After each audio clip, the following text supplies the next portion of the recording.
Kabla ya taarifa hizi za ndani, tunazileta moja kwa moja kutoka hapa Mbeya, Tanzania.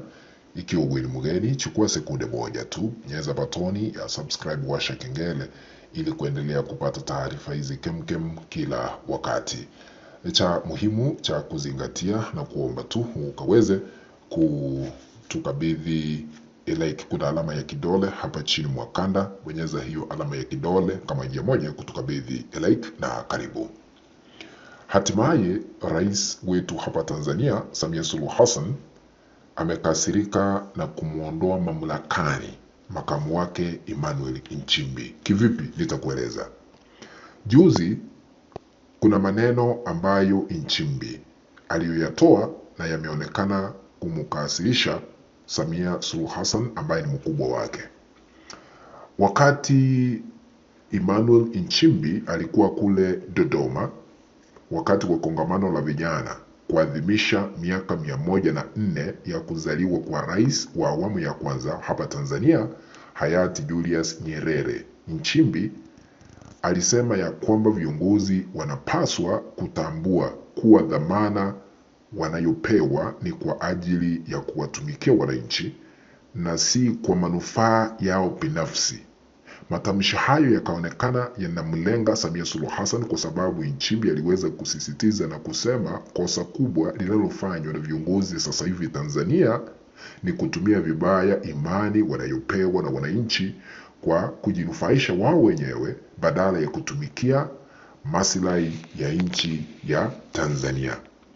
Akasisitiza akasema ya kwamba ukishapewa imani na wananchi wanatarajia utumie madaraka kwa maslahi yao. Kinyume chake ni kuvunja matarajio yao na kuharibu misingi ya uongozi. Akasema Mwalimu Julius Nyerere alikuwa kiongozi wa mfano mwenye uadilifu na uzalendo, aliyechukia rushwa. Sasa rushwa ambayo sasa hivi tunashuhudia hapa Tanzania, mtu anaiba pesa, anaiba hela, kisha Samia anasimama anasema wale ambao wanasimamia taasisi mbalimbali wataibishwa kwa kusemwa ama kutajwa majina yao pasipochukua hatua ya kuwakamata. Sasa Nchimbi akasema Nyerere alichukia rushwa na matumizi mabaya ya mamlaka kwa vitendo na alihakikisha rasilimali za taifa zinalindwa na kubaki kwa manufaa ya Watanzania wote. Huenda jambo hili liliweza kumkera rais wa sasa Samia Suluhu Hassan na kuchukua hatua ambayo nitawaeleza kabla nitamatishe hii kanda. Nchimbi akasema licha ya Nyerere kushika nafasi ya urais, aliishi maisha ya kawaida yasiyo na ubadhilifu, jambo lililojenga heshima kubwa kwake ndani na nje ya nchi. Sasa hivi kiongozi ambaye yuko mamlakani Samia Suluhu Hassan anatembelea magari mengi. Yeye hajajiweka kama kiongozi, kama mwananchi wa kawaida vile Nyerere aliweza kujiweka. Wakati alizungumzia mambo ya yale ambayo ni rasilimali za taifa, vile Nyerere aliweza kulinda rasilimali za taifa, sasa hivi Samia Suluhu Hassan halindi rasilimali za kitaifa. Hivi majuzi mliona rasilimali za kitaifa, miongoni mwao Ngorongoro iliuziwa Waharabu. Hata sasa hivi unapoenda na simu, ukifika pale Ngorongoro code inabadilika, kumaanisha sehemu hiyo yote ishaenda. Wala ambao walipanda mahindi pale ikafyekwa Ngorongoro, mnajua. Na sasa rasilimali ni kama inaonekana huyu Samia Suluhu Hassan ameuzia Waarabu. Wakati alienda Dubai akatia sahihi mikataba 16 na Tanzania ni kama tumeuzwa. Madeni sasa hivi tuko nayo ni zaidi ya trilioni, sio bilioni, trilioni 110. Pesa zinapotea kila wakati. Samia anakuja anatuambia ya kwamba tutaanza kuwataja majina wale wahusika ambao ni wasimamizi katika taasisi mbalimbali za serikali ili waweze kupata aibu. Na mataifa mengine ukipatikana na mambo ya rushwa, mambo ya ufisadi, unatiwa mbaroni, unanyongwa hadharani, hatua kali za kisheria. Lakini sasa Nyerere alichukia mambo ya rushwa na Samia anapenda mambo ya rushwa, ndio maana tuko na madeni.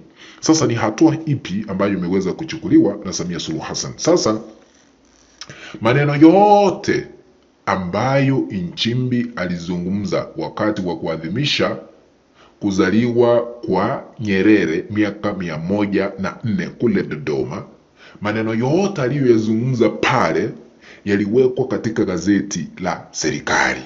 Si unajua yeye ni kiongozi, yeye ni makamu wa rais. Sasa yakawekwa katika gazeti la serikali. Gazeti hilo linaitwa Habari Leo.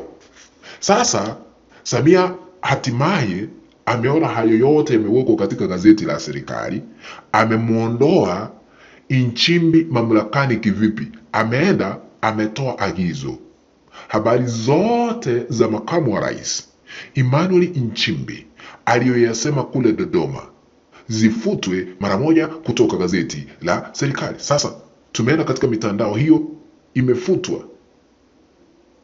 Yale ambayo unajua yeye ni kiongozi, sasa amemuondoa mamlaka ambayo anashikilia kwa sababu yalikuwa yameandikwa katika gazeti la serikali. Sasa amesema huyu hatoshi kuwa makamu wa rais kwa sababu ameagiza habari zote zilikuwa zimeandikwa pale katika gazeti la serikali linalojulikana Habari Leo zimefutwa zote, kumaanisha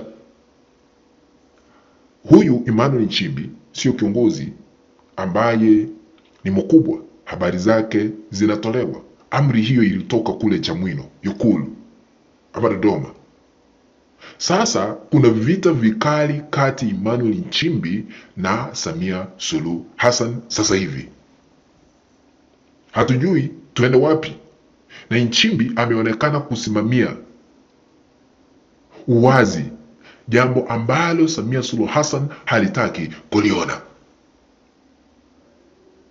Ni kwa sababu ya siasa za mwaka 2030. Tuliona akina Paul Makonda ambaye ni waziri wa habari, hivi majuzi alikuwa anamshambulia Emmanuel Nchimbi kwamba hawezi kuwa rais. Wale wanamezea mate kiti cha urais hawawezi kwa sababu inawezekanaje wamekuwa wazuri. Walikuwa wapi? Na unajua Paul Makonda ni mwandani sana wa Samia Suluhu Hassan, na Paul Makonda ndiye angekuwa mgombea mwenza wa Samia Suluhu Hassan, lakini mstaafu rais Jakaya Mrisho Kikwete ndiye alimleta Emmanuel Nchimbi, akamwambia kama unataka tikiti ya chama cha CCM lazima muende na Emmanuel Nchimbi ambaye ni Mkatoliki.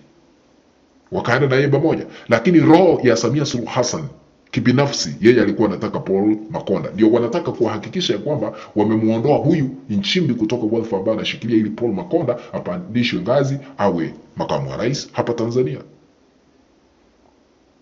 Namba 2 ama nambari ya pili, Nchimbi hajawahi onekana kuzungumzia mambo yaliyoshuhudiwa hapa Tanzania, mambo ya mauaji 29 katika ama wakati wa uchaguzi na baada ya uchaguzi wa mwaka jana. Hajatetea serikali na watu wengi waliweza kuangamia, wengi wakazikwa katika makaburi ya halaiki. Umoja wa Mataifa ukaagiza Tundu Lissu aachiliwe, miili kabidhiwe familia. Samia Suluhu Hassan akashupaza shingo, hakutii. Sasa haya yote ndiyo yameleta taharuki. Mambo ya udini yako hapo kwa sababu Nchimbi ni Mkatoliki, Samia ni Mzanzibari Muislamu. Sasa kuna vita vikali kati ya udini.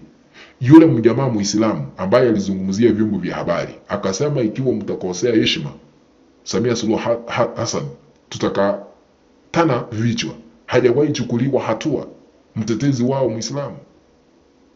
Bakalini sasa haya yanaonekana, huenda hata Watanganyika watasema tunataka rais ambaye ni Mtanganyika. Kwa hivyo ni mengi ambayo yanaendelea kushuhudiwa hapa Tanzania. Tusipoomba mambo sio mazuri. Naomba kutamatishia hapo, tukutane baadaye. Ikiwa hauja subscribe, chukua sekunde moja ya mwisho subscribe kwa kubonyeza batoni ya subscribe na uwashe kengele ili kuendelea kupata taarifa hizi kemkem kila wakati. Na tukutane baadaye kwa taarifa zingine zaidi.